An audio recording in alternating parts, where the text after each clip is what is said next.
మనం ఇంట్లో ఎంతో భక్తితో కొలుచుకునే తులసీమాతకు పురాణాల్లో చాలా ప్రాముఖ్యత స్థానం ఉంది. మహాభారతంలో జరిగిన సంఘటన మనకెలాగో తెలుసు. శ్రీకృష్ణ తులాభారం సమయంలో జరిగిన సంఘటన. అలాగే రామాయణంలో కూడా ఒక సంఘటన ఉంది. హనుమంతుడు మామూలుగా చెట్ల మీద దొరికే ఫలాలు తింటూ తన ఆకలి తీర్చుకుంటాడు. కానీ లంక నుంచి వచ్చిన తర్వాత అయోధ్యలో రామునితో పాటు అక్కడే ఉండిపోతాడు.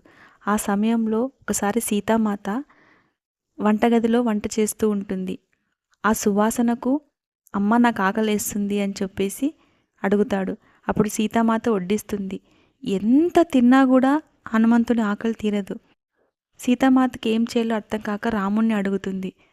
అప్పుడు శ్రీరామచంద్రమూర్తి ఒక్క తులసి దళంని గంజిలో నాంచి ఇస్తాడు. అంతే, హనుమంతుడి ఆకలి అలా తీరిపోతుంది.